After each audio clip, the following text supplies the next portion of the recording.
I'm Roman Yossi of the Nashville Predators. I'm Dante Fabro of the Nashville Predators. This is Philip Forsberg of the Nashville Predators. I'm Colton Sissons of the Nashville Predators. I'm Eustace Aros of the Nashville Predators. You're listening to the Renegades of Puck with Crazy Charlie. Welcome to the Bunker. Welcome to the Renegades of Puck podcast. I'm your host and captain, Crazy Charlie Saunier. And before we get started on the No Half Step and Hockey coverage, first, let me direct you to our home website, renegadesofpuck.com. Once you go to renegadesofpuck.com, you learn everything you need to know about the show. And once you get educated about the show, you can click on that merchandise tab, take you straight to our classic logo, to our Pride logo t-shirt, all of our different special event t-shirts, and so much more. All the gimmicks you've come to know and love and expect from the Renegades of Puck are still available in our online store. Socks, throw pillows, wall art, bed sets, whatever it is. Something like 88 different gimmicks with our item on it. We have, in fact, sold out so that you can buy in. It's never too late to pick up a late Christmas gift. It's not a last-minute Christmas gift. It'll be a very late Christmas gift at this point, but you can still pick it up. Social media is of critical importance to this independent operation, so please listen up. Here's how you can support the Renegades of Puck. On social media, you can find us on Threads and X, on Facebook and Instagram, and also on TikTok.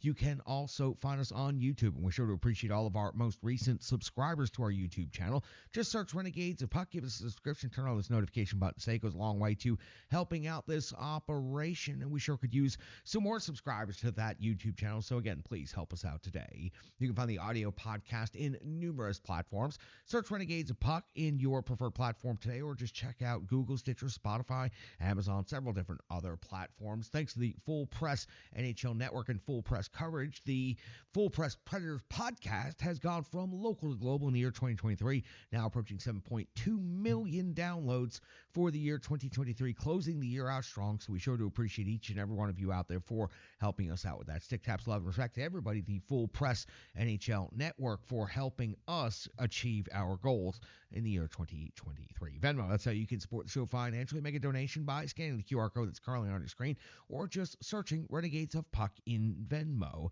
Every dollar goes a long way to helping an operation like this, and we sure do appreciate generous renegades just like you watching and listening right now, who have helped make our operations so much better and more efficient in the year 2023. We have upgraded our technology and behind-the-scenes capabilities in every possible way, and we could not have done that without your generosity. So again, thank you so much, Renegades. Puck, stick taps, love, and respect. You've made 2023 the best year in show history, and we sure do appreciate that. Now, listen, I know, no half-step in hockey coverage. That's what we're here for. So let's get to it. It's time for operation number 843. That's right.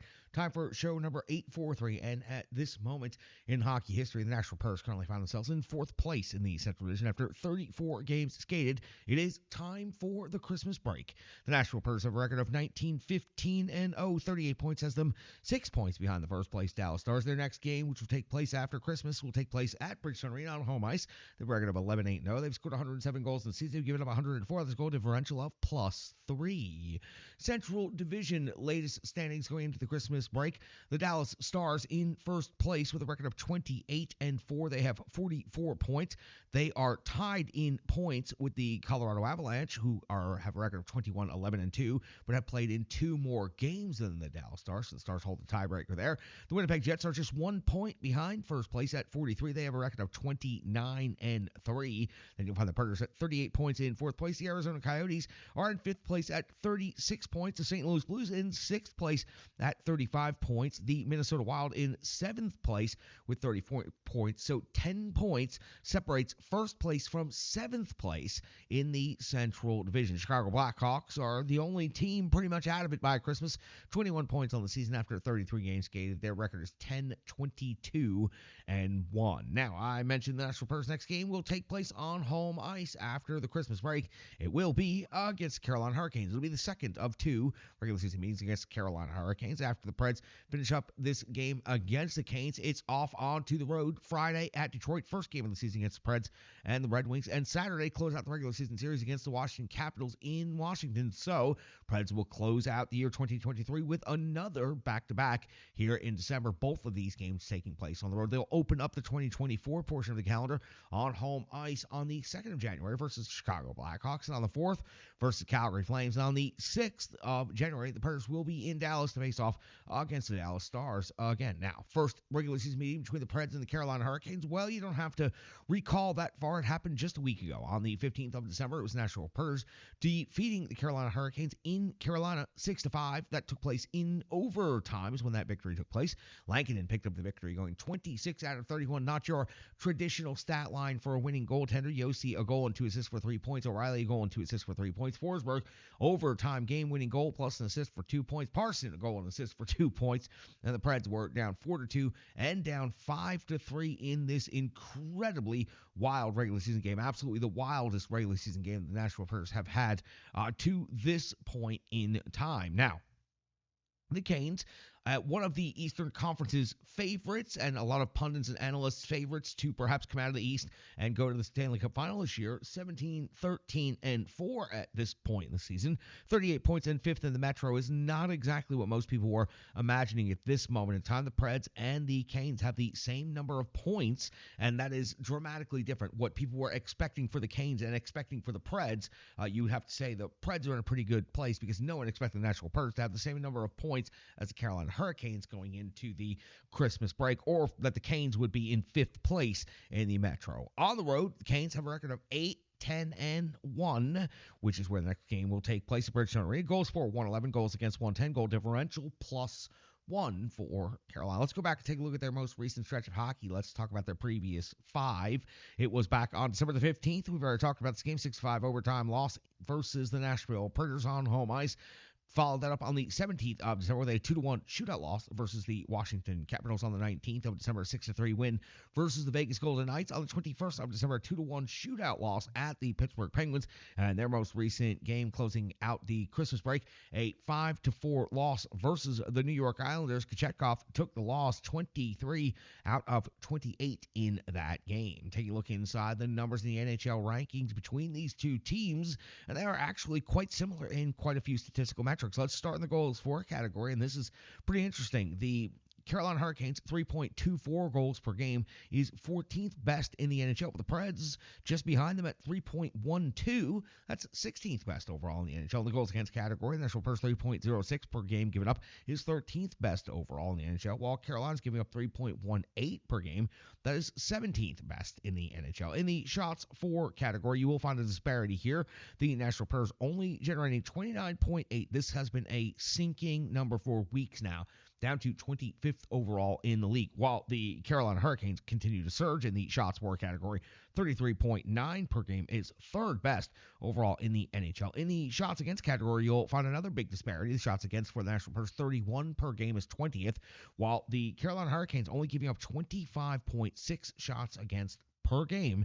That is number 1 overall in the National Hockey League. The power play for the Nashville Predators is 19th rated in the NHL. 20.5% is their conversion rate. 25 out of 122 opportunities is their raw data. 24.4% is the conversion rate for the Carolina Hurricanes. That is 8th best in the NHL. 28 out of 115 opportunities. On the PK, the Carolina Hurricanes also are favored in this metric. The 8th best penalty kill in the league, killing off 82.7%, only giving up 19 power play goals against on the season. When it comes to the penalty kill for the Nashville Predators, 24th overall in the NHL. They've given up 25 power play goals against the season. Their kill rate is 77.3%. Let's talk about the top scores on each of these teams. The top individual scores for the Carolina Hurricanes, and a lot of these players typically do quite good against the Nashville Predators. Aho is at 13 goals and 18 assists for 31 points on the season. Netsch is at 9 and 16 for 25. Jarvis, 11 goals and 13 assists for 24 points. Bunting, 7 goals, 16 assists, 23 points. And Teravainen, 13 and 8 for 21 overall on the season. Nashville Predators leading scorers, Philip Forsberg, 16 goals, 22 assists for 38 points at the Christmas break. Ryan O'Reilly, second on the team in scoring, 13 goals and 14 assists for 27 points. The captain, Roman Jossi's at 7 and 24, 27. I remember when Roman Josi only had a couple of points after about a dozen games, and people were starting to get a little bit nervous. Right there now at 27 points here at the Christmas break. Nyquist, 5 and 17 for 22. Sissons, a highly improbable number 5 overall on the team in scoring, 11 goals and 8 assists for 19 points.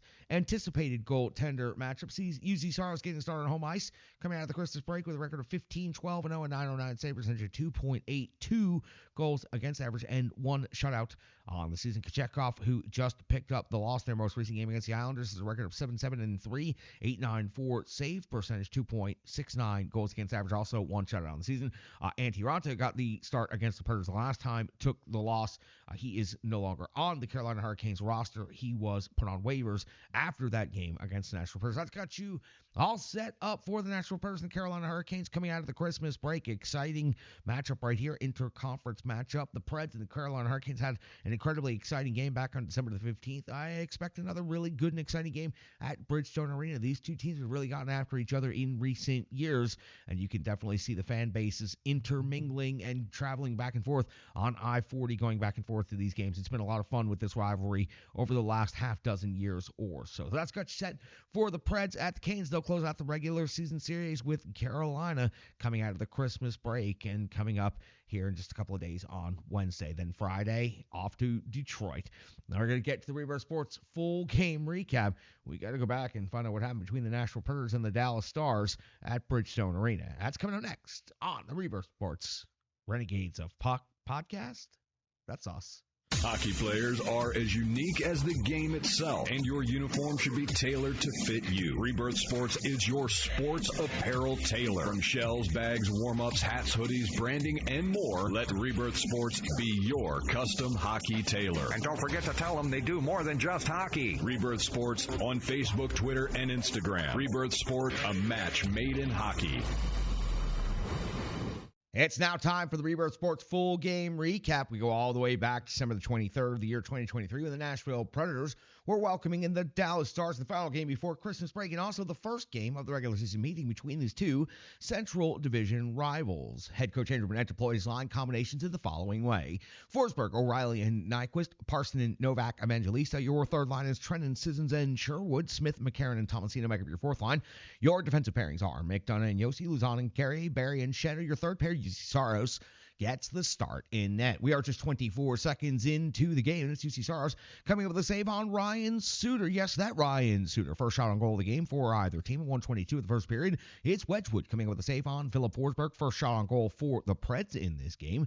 We go to 3:48 of the first period. It's Wedgwood coming up with a save on the captain, Roman Yossi, at 4:39 off the first. It's Saros coming up with a save on Harley. 5:09 off the first period. Wedgwood another save on Yossi at 6:40. Saros a save on Joe Pavelski at 8:52 of the first period. Wedgwood coming up with a save on Philip Forsberg. We go to the 9:42 mark of the first period, and it's Wedgwood stopping Cole Smith. Saros then stops Robertson at 12:23 after some back and forth play between the face-off circles. 15:35 of the first period. It's Wedgwood coming up with a save on Cole Smith at 16:39 of the first period. UC Saros comes up with a save on Hanley, plus the follow-up by Johnston, and then incredibly with Saros down and out, Yossi jumps into the net and comes up with the incredible glove save on Johnston. A 5-star glove save right there. Tosses the puck off to the side. There was some question, some debate, even a review to see if it had gone over the goal line. If perhaps it was a penalty shot for gloving the puck by a player, but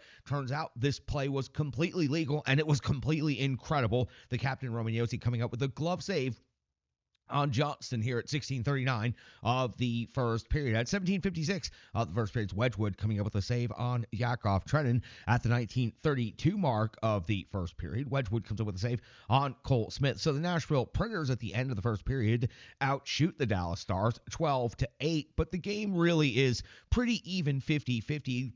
Both teams getting good chances, and Roman Yossi coming up with the absolute save of the first period. So no penalties, no scoring in the first. We go over to the second period. It won't take long because only 23 seconds in to the second period. It's Michael McCarron getting his fifth goal in a most unconventional way, but going to the hard areas, sometimes you get rewarded like this. It's McCarron's fifth goal of the season. This is how it unfolded.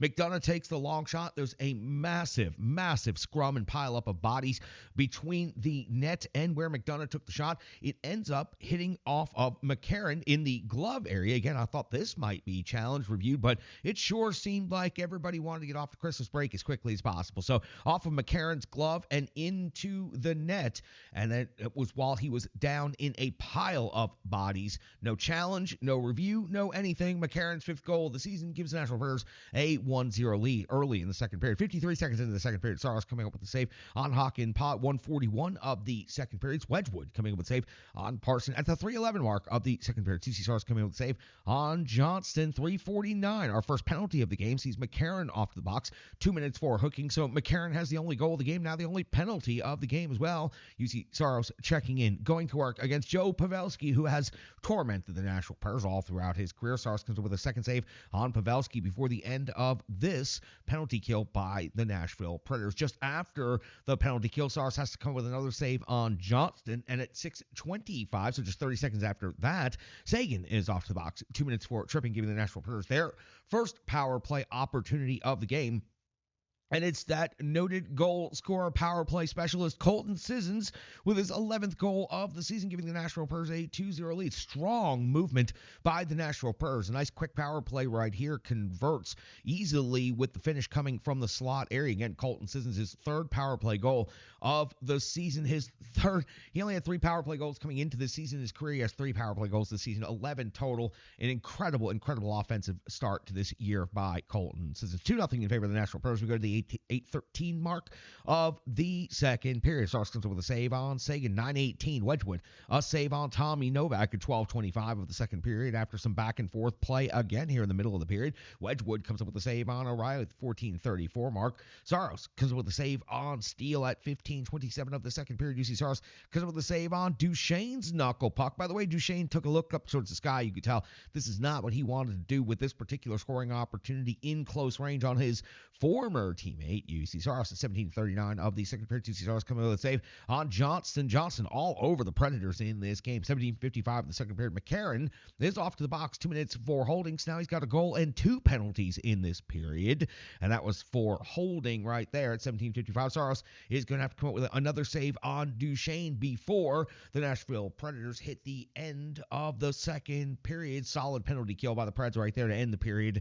So the Preds lead 2-0 at the end of 2, but the Dallas Stars are out shooting the Predators now 24-19. So the Dallas Stars went from 8 shots on goal at the end of 1 to 24 at the end of 2. We hit the mic cord. We flip over to the back of the sheet. We find the third period breakdown, and we go 2:28 with it being very tight, very highly contested hockey out there. Not a lot of room to move. So many stick checks. You could audibly hear it on the broadcast on the review of that. 2:28 into the third period. It's Wedgwood coming up with a save on the Captain Roman Yossi again at 5:11 of the third period. It's Smith hitting the post. Yes, Craig Smith back at Bridgestone Arena hitting the post. Where was his tribute video? Just kidding. We did that in the past already. 5:32. We did that in the past. 5:32 into the third period. It's UC Saros coming with a save on Lindell, plus the follow-up by Harley at 8:22 after some more back and forth play. Dadonov comes up with his 8th goal of the season. He finds the loose puck pinballing around, and he cashes in,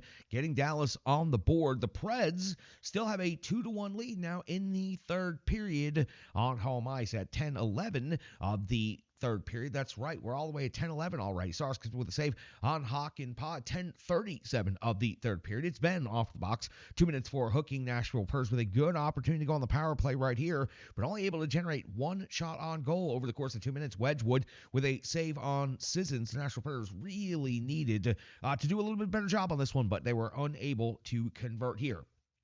At 12:55 of the third period, UC Saros coming up with a save on Ryan Suter. At 15:27, UC Saros coming up with a save on Ryan Suter. At 16:29, UC Saros, a save on Ryan Suter. So former Nashville Predators all over the place right here, but Ryan Suter getting 3 consecutive shots on goal for the Dallas Stars, while the Dallas Stars down by 1. UC Saros obviously keeping the Preds in this one. At 17:34, a breakaway out of nowhere. That's usually how they happen. Philip Forsberg on this breakaway, and everybody expected this to be the end of the game. Unfortunately, Forsberg catches iron, cannot convert, and the Nashville Predators remain ahead by just one goal. So at the 17:34 mark, Forsberg hits the post. We go to the empty net scenario, and we find at 19:44, UC Saros comes up with a save on Robertson. Nashville Predators have kept things relatively under control with the extra attacker on, but then in 1947, it is Smith with his third goal of the season, some rebound jam. So former Nashville Predator Craig Smith, he hit the post earlier, comes back and gets the tying goal now with 13 seconds left in this game. So again, Craig Smith rewarded going to the net and working hard. So with 13 seconds to go, everybody just assumes that it'll be heading off to overtime, tied at 2 apiece. So puck drop at center ice, and it goes in the Nashville Predator zone. And for some reason, with 5 seconds left in the game, everybody just stopped skating. Everybody just stopped playing. Everybody just stopped doing everything.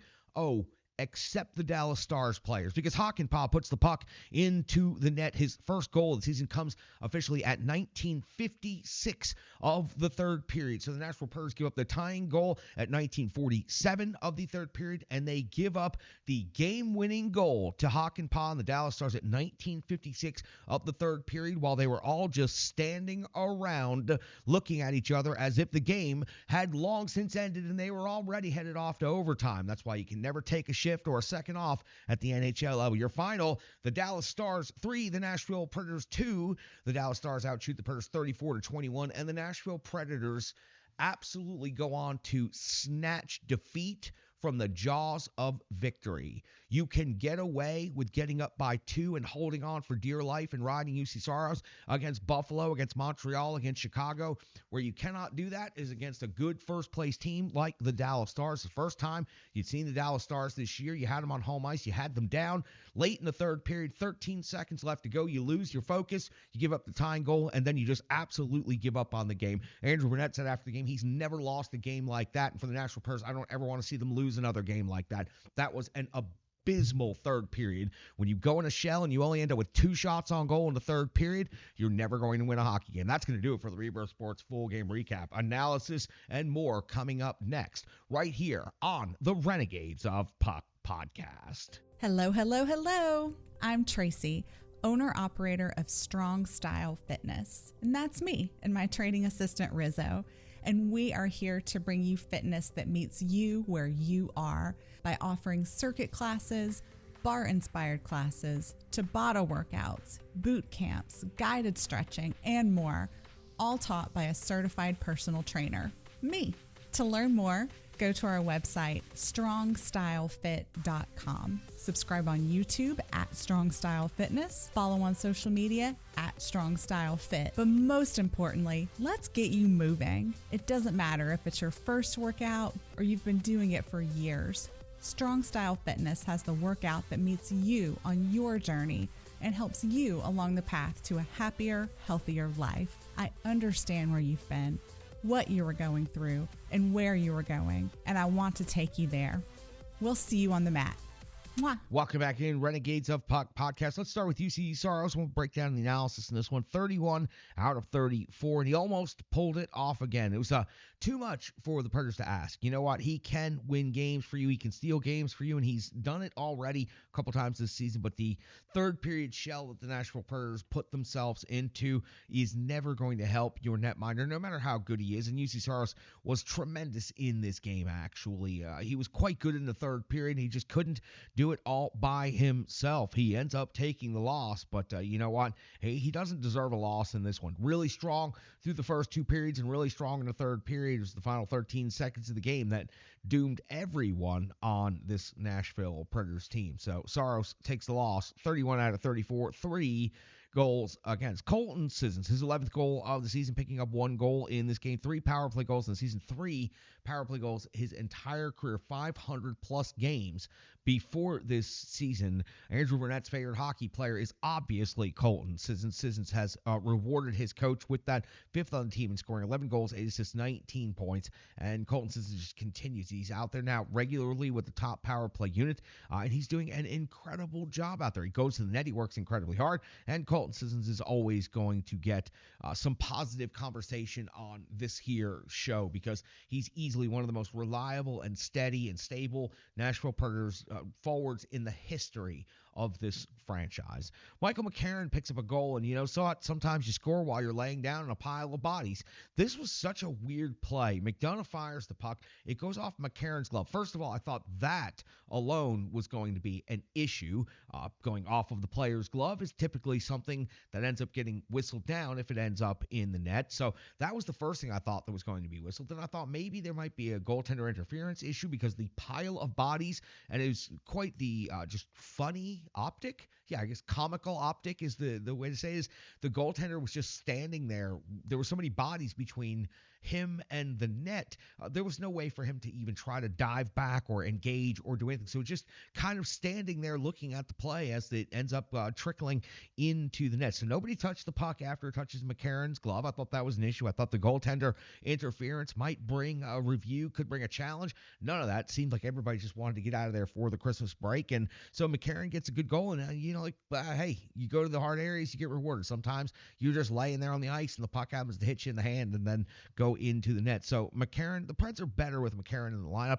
He's a good, strong, solid, reliable fourth line center, and he brings a lot of different elements to the game, and he's capable of scoring greasy goals and sometimes some rather slick goals. Phil Tomasino picks up an assist in this one. He continues looking good since coming back from being healthy scratched. And look at the names that I'm mentioning here. I'm mentioning Sissons, McCarron, Tomasino. This is your third and your fourth line players again in this game carrying the Nashville Predators offensively, and that's just not sustainable as far as being successful. Now, the Nashville Predators have been plenty successful throughout this season so far. They have 19 victories in 34 games. That's not the point I'm trying to make. The point I'm trying to make is in a top-tier matchup against a top-flight team like the Dallas Stars, your top players have to contribute in a better way than this. Colton Sissons and Michael McCarron cannot be your only goal scorer. So the offense needs to show up better than that. But for Sissons, McCarron, Tomasino, all really good, strong games right there. The third period shell. This bothers me a whole lot. To me, this goes down on the short list of one of the worst periods of the entire season, and it just culminates in the moment where everyone stops playing there in the final seconds of the game. I guess thought the game was over. This is the National Hockey League, fellas. It only takes a half a second for the puck to find its way in the back of the net, as you found out very quickly in the third period. But 2 shots on goal for the third period. Philip Forsberg also hits the post. That doesn't count as a shot on goal. He could have put the game away right there. But only 2 shots on goal for the entirety of the third period when you had a 2-0 lead coming into the period. Going into a show, you've done it now against Buffalo, against Montreal, against Chicago, and you've managed to be successful in those games because UC Saros can steal games like that against teams like that. The Dallas Stars were in first place, are still in first place in the Central Division after this game, and they took advantage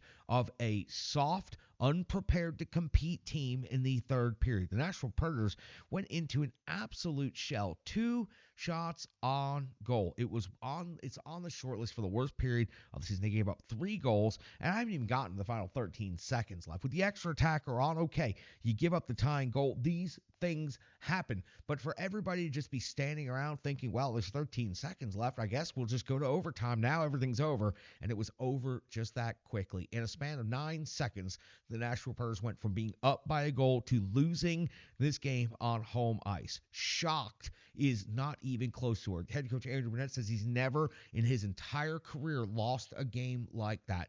The team stopped playing at the end. It can happen once. It can never happen again.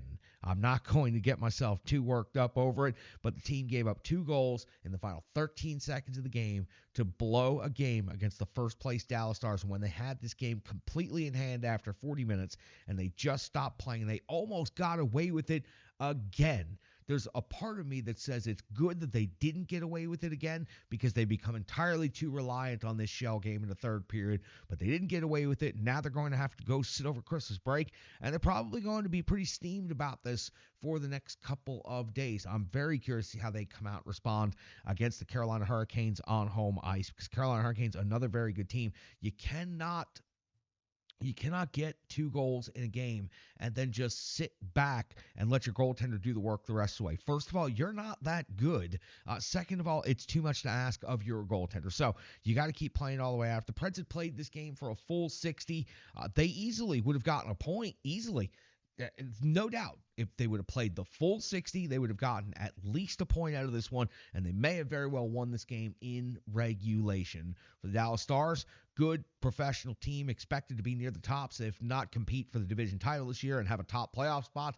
The Dallas Stars took advantage of a team that is not yet prepared to be a winning club, and the Nashville Predators have to eat that one over the Christmas break, learn that lesson, and come back from it. And that's where I'm going to shed off the majority of the negativity, because this is our last show going into the Christmas break as well. So let's hear from Stripe Digital. Let's get the good cold hard numbers of the box score, and let's close the thing out by saying Merry Christmas to everybody. So happy holidays, Merry Christmas, Renegades. We're sure to appreciate each and every one of you. We'll be right back after these messages on the Renegades of Puck podcast. The digital environment can be quite intimidating, time-consuming, and cumbersome, especially with all those other areas that need attention at your business, and that's why Stripe Digital Solutions is here to help. I know, because that's exactly what Stripe Digital Solutions did for me and the Renegades of Puck. From designing my home website and helping me create my merchandise to special event posters, brand building, and social media management. But it's not just that, it's so much more. Stripe Digital Solutions has helped me every step of the way, from startup to full-time operation. Stripe Digital Solutions has been there to assist and advise every single step of the journey. In today's fast-paced world, the path to success is having a strong digital partner, and nobody is better in the trenches than Brandy and Stripe Digital Solutions. Get the solution before it's even a problem with Stripe Digital Solutions. Time for the good cold hard numbers known as the box score, and yeah, there's some circles on that thing, but it's not that impressive today. The Nashville Predators, McCarron picks up a goal. Sissons picks up a goal. On the assist side of things, it's Nyquist and O'Reilly both picking up power play assist. Tomasino also picks up an assist in this game. McDonough picks up an assist. On the shots on goal, Romeo leads the team with 4. You'll find 3 from Cole Smith, 3 from Colton Sissons. On the block shots category, you'll find 4 from Colton Sissons. Colton Sissons really had a great performance. I should have gave you more of his stat line. Colton Sissons in this game, a goal, 3 shots on goal, 4 block shots, 3 hits, 17-14 total time on ice, 137 on the power play, 203 on the PK. Damn, Colton Sissons had him a hell of a game today against the Dallas Stars. We left off in the block shots category with Colton Sissons leading the team with 4, McDonough with 3, Shen with 3, McCarron also with 3. In the physical category, a number of Nashville Predators with some good crooked numbers in this one. It was Cole Smith with 6, Sherwood with 5, then you'll find Luzon with 5, as you always do, now up to 120 hits on the season. 3 hits for Colton Sissons and 3 hits for Philip Forsberg as well in this game. In the time on ice leaders, no one on the forward grouping reaches 20 minutes. As a matter of fact, no one passes 19, and it's 18:57 is your time on ice leader. It's Gus Nyquist for the game, 18:30 in time on ice for Ryan O'Reilly, 17:14 for Colton Sissons in this game. When it comes to the defense, it was Ryan McDonough leading the team overall, 23-26, and the captain Romeo at 22-14. Power play, time on ice leaders. Every single one of these players had exactly 1 minute and 37 seconds of power play time. It was Forsberg, Nyquist, O'Reilly, Sissons, and the captain Romeo. And of course, the Nashville Predators did convert 1 out of 2 times on their power play. On the penalty kill, 203 is your time leader for the forwards. That's Colton Sissons again. Cole Smith at 201. The defenseman penalty kill time leaders, 230 for Luzon, 220 for Carey. And let's give 158 to McDonough a little tap as well. Penalty kill was 2 for 2 in this game against a very good power play unit. By the way, the Dallas Stars had the best penalty kill unit in the NHL coming into this game, so the Predators managed to go 1 for 2, 50% against the number 1 PK unit in the league. The Preds 2 for 2 in this game, another strong game for the PK unit after starting off the season with such a struggle. A couple of other things that fall out of the box score. The face-off winning percentage for this Predators team, it's been really bad as of late, 42.1%. And I got to tell you, I expect a lot more with O'Reilly, Novak, Sissons, McCarron in there at center. I expect a whole lot more out of the center grouping as far as winning face-offs, and something has been really wrong. And I think part of it is I think there's a little bit of tiredness. I think that this couple of day break is hitting at just the right time. I think that O'Reilly is spent at this moment. I think he's going to recharge the batteries with a couple of days off and be fine, but I think that he's not the only one. I think this Preds team has played a lot of hockey in a short amount of time. December is the busiest month on the calendar, and it's the toughest month on the calendar as far as travel and as far as back-to-backs go. So I think there's a couple of this Nashville Predators teams that are, as usual this time of year, dealing with some minor injuries that we don't necessarily know about, but also just dealing with some tired legs. And I see that right now with Ryan O'Reilly. He hasn't had quite the same jump these last couple of games. And I think the faceoff winning percentage, one of the reasons it is so far down is because, frankly, I think the Predators ran out of gas here at the Christmas break. 32 hits is a nice big number against a division rival. You're trying to take down a team that is skilled and fast and big, and against the Dallas Stars, 32 hits is good. 27 block shots. The Preds were under siege. That number is so high is because the Preds, especially in the third period, were in their own zone the entirety of the period. Aside from 2 block shots and a hit post, they were trapped in their own zone. So 27 block shots is a very high number overall for the game. 8 takeaways, 4 giveaways. Good to see them on the positive side of that matchup for once, but they end up falling in this game because they failed to do the only thing that's important and the most important thing that you're taught since you're the smallest of small youth hockey players, which is play every shift and play the full game. Play it out. And the Predators failed to do that tonight. And this is a lesson that they can learn from. And, I mean, what else can you do but learn from it? If they have another moment like that where they snatch defeat from the jaws of victory, well, then the Nashville Predators don't deserve to get anywhere this season. That was a truly brutal hockey lesson to have to learn. But I hope the Preds learned it. So that's going to do it for the box score. Well, you know what? That's going to do it for the whole show. That's going to do it for Operation 843. We're already 34 games in the season. We're 43 episodes into the season here on the Renegades of Puck podcast. You know what? It's been a tremendous run up to the Christmas break. Now, 34 games in the season for the Predators, 19-15-0, 38 points, 6 points out of first place. They have a winning record on home ice. They have a winning record on the road. They have a plus goal differential. They have Philip Forsberg with more than a point per game so far on the season. O'Reilly and Yossi and Nyquist all playing well. UC Saros has rebounded from his bad October and early November to be putting up considerably good numbers. And the Preds are competing night in and night out. Are they making mistakes still? Hell yeah, they are. Just like today, they made one of the biggest mistakes of the season game against the Dallas Stars. But this Preds team going into the Christmas break, I think you should really, truly be excited, be appreciative. Looks like coming up on the midseason break, the Preds are going to find themselves in a very competitive spot, possibly in a wild card spot, maybe just on the outside looking in.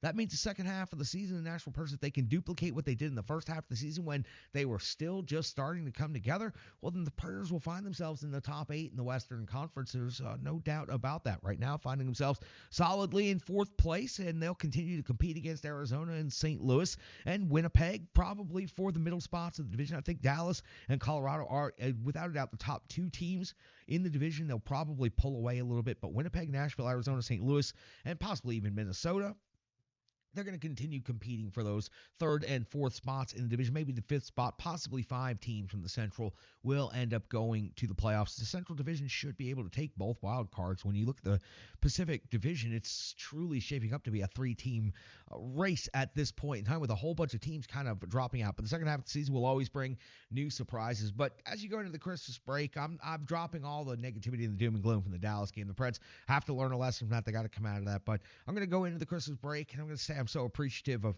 being on this beat for so many years. I've covered this team, and I've seen the highs, I've seen the lows, I've seen the ups and I've downs. And you know what? The worst of all is I saw the neutral for about 5 years there, from about the end of 2018 until towards the end of last season. I saw just the neutral, the lack of passion, the not highs, the not lows anymore, just the consistently, well, the team is what it is. And since tearing it down at the end of last season and rebuilding it over the summer, this has been one of the most most fascinating hockey beats to be on and to be a part of, and I sure am appreciative of each and every one of you helping reward me for the hard work right here. It's one of the reasons I jump in the trenches and I do the hard work each and every day right here is because you are consuming the content at record levels. Last year, closing out the year 2023, we just barely reached 1 million replays and downloads for the year. This year, we're over 7 million. I mean, that is an incredible jump for a show that has been existing and grinding away and doing it for so many years.